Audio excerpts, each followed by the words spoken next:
Hello दोस्तों, आप देख रहे हैं एक्सप्लेन विद सौरभ सौरभ के साथ। तो चलते हैं अपनी आज की कहानी की ओर।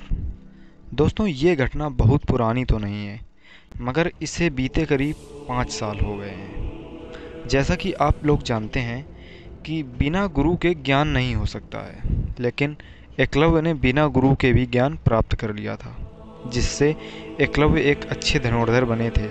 लेकिन एकलव्य की वो मेहनत, वो लगन उनकी धनुर्विद्या के लिए पर्याप्त थी, परंतु तंत्र मंत्र के क्षेत्र में इस प्रकार की मेहनत किसी काम की नहीं होती। इस क्षेत्र में एक सिद्ध गुरु का होना अत्यंत आवश्यक है। गुरु के सानिध्य के बिना ये तंत्र मंत्र एक ऐसी तलवार साबित हो सकती है जो खुद को हानि पहुंचा दे। मेरे पड़ोस में एक चाचा जी की दुकान है। उनके परिवार में वो 2 भाई और उनकी पत्नी और बच्चे हैं, और एक बूढ़े पिता हैं। उन्हें सब छोटे चाचा जी कहा करते हैं, और उनके पिताजी जो कभी कभी दुकान पर आते हैं, और उनका भी सब बहुत सम्मान करते हैं। ये छोटे चाचा तो अपनी दुकान से ही अपनी रोजी रोटी चलाते हैं, और इनके बड़े भाई एक फैक्ट्री में अच्छी पोस्ट पर कार्यरत हैं। गंगा पार शुक्लागंज में इनका अपना मकान भी है, जहाँ ये सारे रहते हैं। इनकी ज़िंदगी समान रूप से चल रही थी, मगर अगस्त के महीने में आने वाली नाग पंचमी ने चाचा जी के बड़े भाई की ज़िंदगी ही बदल दी। नाग पंचमी का दिन था। वैसे तो उन्हें मंदिर आना जाना ज़्यादा अच्छा नहीं लगता था, मगर उस दिन न जाने क्या सूझा कि वो माल रोड स्थित खैरेपति मंदिर अपने एक मित्र के साथ चले गए। नाग पंचमी के दिन खैरेपति मंदिर में तो जैसे सपेरों और नागों का मेला लगता हो। दोनों वहाँ गए और तरह तरह के नाग दर्शन किए और प्रसाद वगैरह चढ़ाकर वापस आ गए। वापस आए तो वो काफ़ी उत्साहित थे। उन्होंने अपनी पत्नी को बताया कि वहाँ एक अजीब किस्म का नाग देखा, जो कि अत्यंत खूबसूरत और काफ़ी बड़ा था। जब उन्होंने सपेरे से पूछा कि वो कौन सा नाग है और कहाँ मिला है, तो उस सपेरे ने उन्हें बताया कि उसने सर्प मोहिनी विद्या से किसी और सांप को पकड़ना चाहा था, मगर ये वहाँ आ गया, इसलिए इसे भी पकड़ लिया। चाचा जी ने उस विद्या और तंत्र मंत्र के बारे में कई सवाल पूछे, मगर सपेरे ने विस्तृत जानकारी देने से मना कर दिया। चाचा जी के मन में ये सब सीखने की लालसा जागृत होने लगी। उन्होंने सपेरे से अपना शिष्य बनाने का आग्रह किया, मगर सपेरे ने यह कहकर टाल दिया कि वो एक सांसारिक पुरुष है, वो ऐसी वैरागी विद्या का दान उन्हें नहीं दे सकता है। इस बात का उन्हें दुख तो था, मगर उनकी लालसा शांत नहीं हुई। वो प्रतिदिन किसी न किसी गुरु की तलाश में रहने लगे। कभी किसी के पास जाते तो कभी कहीं उन्हें बैठा हुआ देखा जाता। समय और पैसा बर्बाद करने में लग गए थे।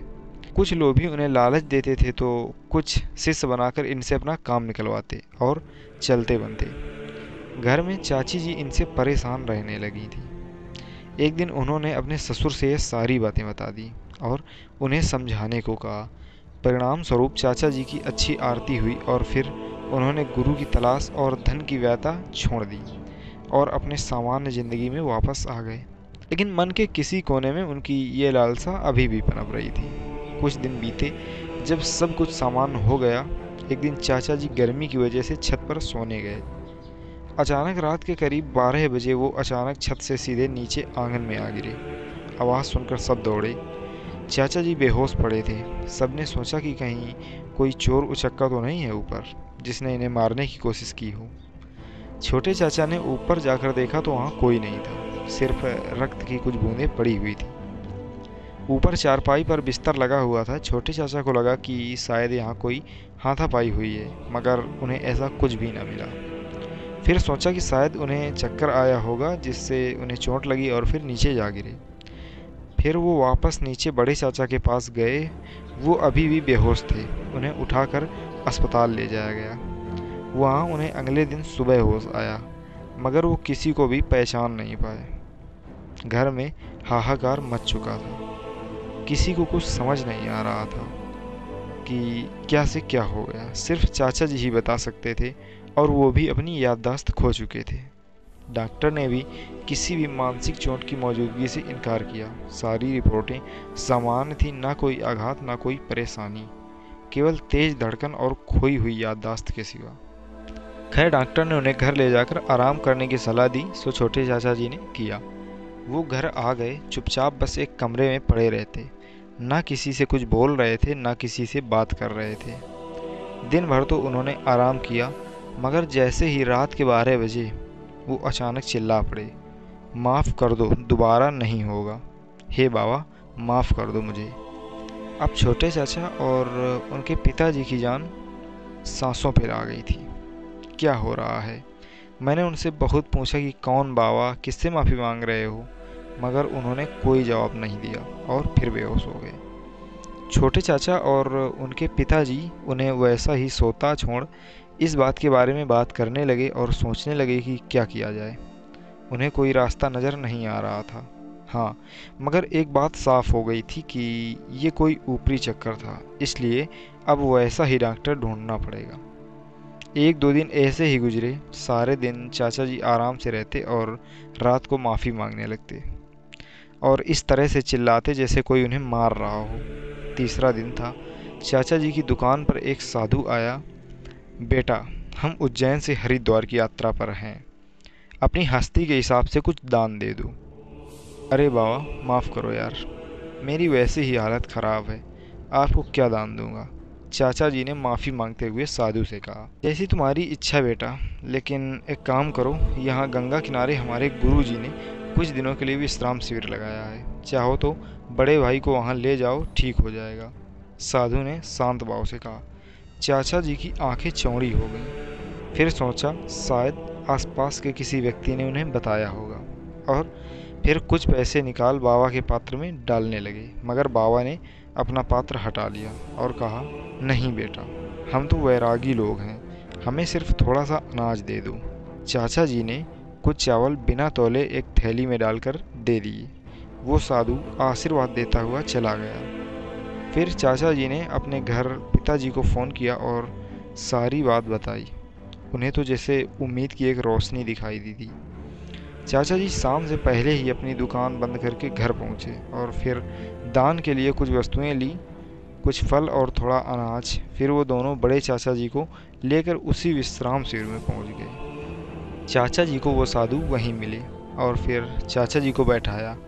पानी वगैरह से ठीक उसी तरह सेवा की गई जैसे कि भारत की संस्कृति में मेहमानों को भगवान मानकर की जा रही है। फिर उन साधु ने चाचा जी के पिताजी के साथ बड़े चाचा जी और छोटे चाचा जी को अपने गुरु से मिलवाया। चाचा जी के अनुसार उनके गुरु देखने से ही कोई सच्चे साधु लग रहे थे। पर्वत जैसी जटा, चमकता ललाट, मुख पर तेज वाणी में सौम्यता और अतिथि के प्रति उतना ही सत्कार। वो चाचा जी लोग के सामने ऊंचे स्थान से उतरकर उन्हीं के बराबर जमीन पर बैठ गए थे और खैरियत वगैरह पूछी। चाचा जी ने सारा वृतांत उन्हें सुना दिया। सब कुछ अच्छी तरह सुनने के बाद उन्होंने चाचा जी के पिताजी से कहा, जो कुछ ये हुआ ये तो नादानी से हुआ है। आप बस इतना कीजिएगा कि आज तो शनिवार है, सोमवार को सेतु पुल के नीचे एक दिया, एक जोड़ी खड़ाऊँ, एक लंगोट, एक चिलम और कुछ फूल और सफ़ेद बर्फ़ी लेकर चढ़ा देना और माफ़ी मांगते हुए कहना कि महाराज, ये तो एक ना समझ बालक है, इससे जो भी गलती हुई है क्षमा कर दीजिए और अपना भोग लेकर हम पर कृपा कीजिए। ऐसा ये दोबारा नहीं करेगा और ये काम सिर्फ आप करना, अपने लड़के को मत भेजना, ठीक है? और कोई कितनी भी आवाज़ दे पीछे मुड़कर मत देखना, ना आते वक्त ना जाते वक्त।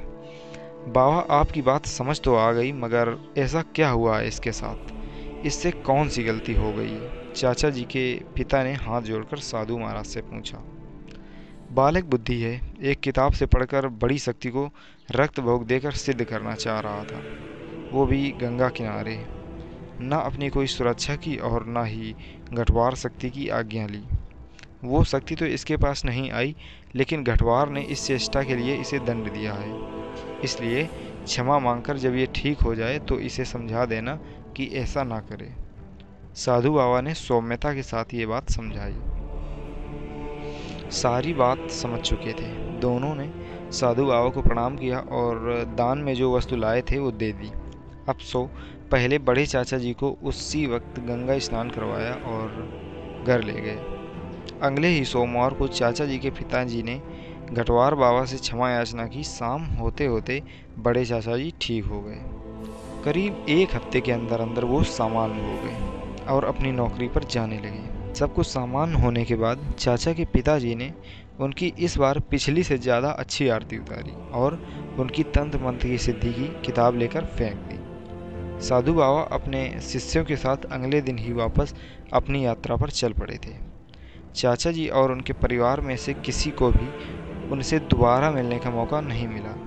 वो तो सिर्फ एक रूप में ईश्वर की तरह आए थे, चाचा जी की समस्या का समाधान करके चले गए। तो दोस्तों, पढ़कर सिर्फ सांसारिक ज्ञान प्राप्त किया जा सकता है। आध्यात्मिक और तंत्र मंत्र का ज्ञान गुरु के बिना संभव नहीं है। ऐसी बहुत सारी आप लोगों ने घटनाएं देखी होंगी जो बिना किसी गुरु किए लोग ऐसी तंत्र साधना करते हैं तो उन्हें काफ़ी ज़्यादा हानि होती है। तो दोस्तों, ऐसा कोई कदम बिना गुरु के आप ना ही उठाएं तो ज़्यादा अच्छा रहेगा। और अपनी इस कहानी को हम यहीं रखते हैं और मिलते हैं किसी दूसरी कहानी में।